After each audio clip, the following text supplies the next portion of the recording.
What up, boys? We're back outside. Weather is getting better and better each day. I can't wait till it's gonna be 20 plus every single day out here in the Dirty Six.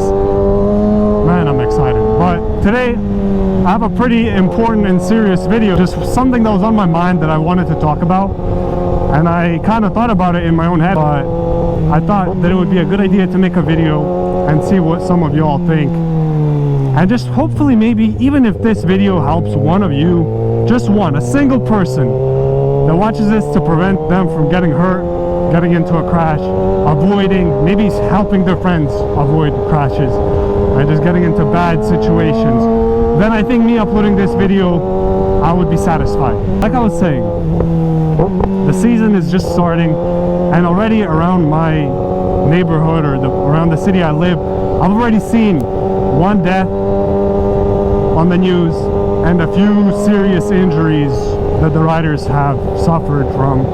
And I don't know what the status is on those, whether they made it out or they're going to be disabled or anything like that. And obviously all those things are horrible things. Crashing is not fun. That's a nice M4 or an M3, I mean. But yeah, that kind of got me thinking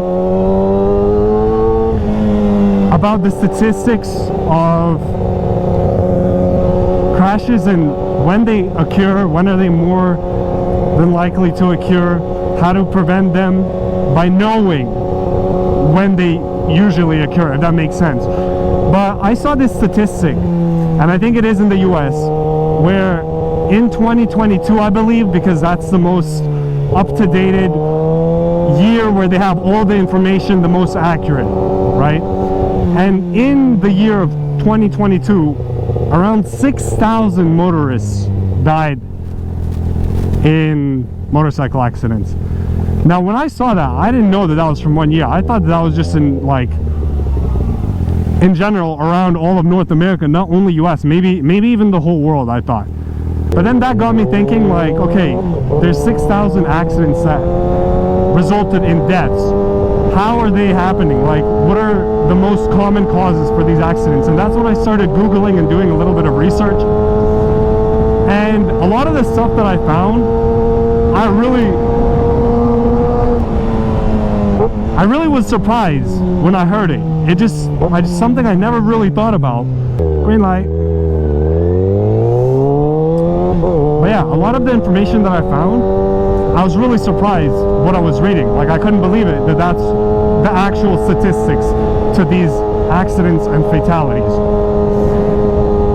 Now I know that these aren't the only statistics that are out there, and stuff like being just a new rider, not being as experienced, going past your skill comfort zone, trying to keep up with friends and just random people on the street, maybe watching videos and trying to do what those guys are doing, you know, those are obviously some things to take into consideration. But these are just statistics that I personally found really interesting to just keep an eye out when you're in those types of situations.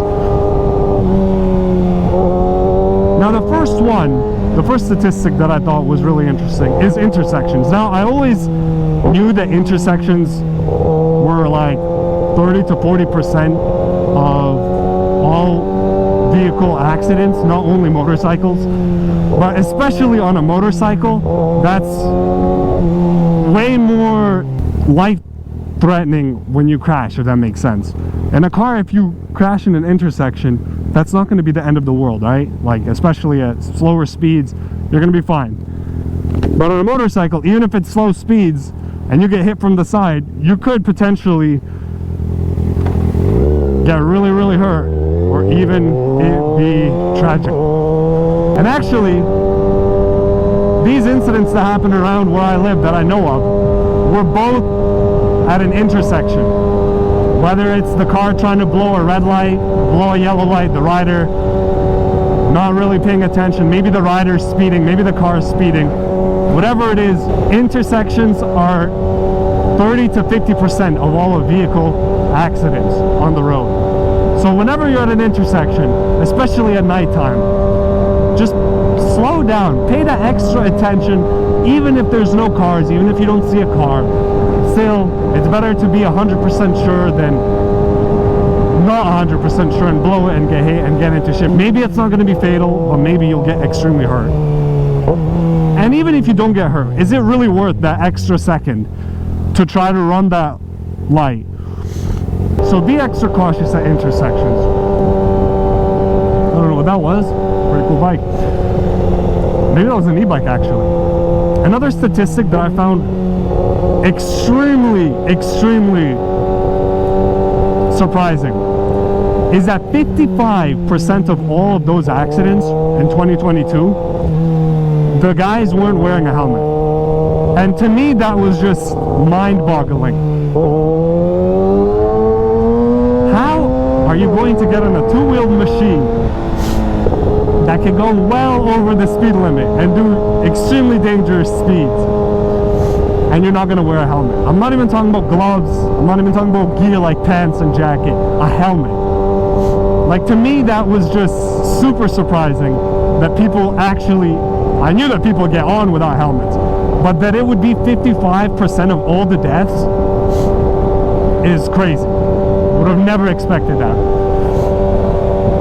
Speaking about helmets, also make sure that you have your helmet attached to you correctly with the rope, with the string or the strap, and the little button. Make sure it's put on correctly, because even if you just put it on and you get hit or fall,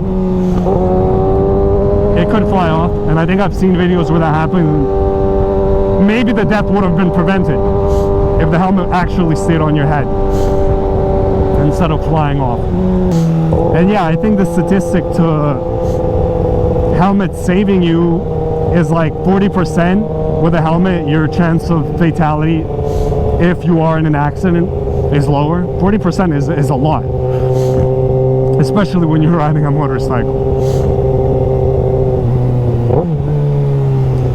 And I think that the percent for preventing like brain injuries and brain bleeds is like 70 or 65%, which is also a lot. Oh, that spicy downshift under the bridge. Man, I keep on saying it in every video, but I absolutely love how this M4 sounds on the ZX6. Best sounding bike for sure.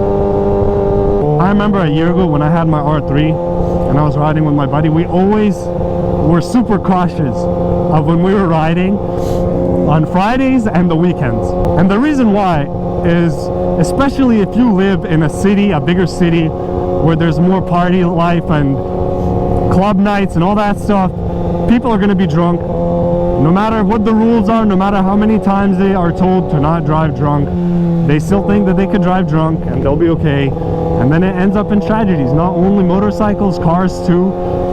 And it's not even about them hurting themselves, it's about them hurting others, right? So, depending on where you live, and if you live more in like a city type of area like me, and you know that the party life gets crazy, definitely be cautious when riding on the weekends. But yeah, like I said, there's many more statistics that we could look at, and many more things you could do in order to ride safer and be a better rider. Seat time, going out to parking lots, track days, getting in that practice before doing anything too crazy or anything outside of your skill comfort zone are all going to be big factors to preventing crashes. But these are just some of the statistics that I found really interesting that not too many people talk about. But if you just implement them into your riding, I think, at least for me personally, like the intersection one, I always pay attention when I'm in intersections, and I feel like it makes me more aware. And a lot of the times where maybe I wouldn't have necessarily got into an accident, I would have been spooked or had to react fast, I notice it ahead of time because I make sure to slow down or just pay that extra little attention. But yeah, hopefully this video, like I said, even if it helps one person out, that would make me happy. If you guys enjoyed, please leave a like, leave your comments down below, maybe mention some statistics that you found that are interesting that I missed. And yeah, with that being said, ride safe everyone, have a great season, stick around for more videos, follow me on Instagram, all that good stuff, and I'll catch you in another video. Peace out.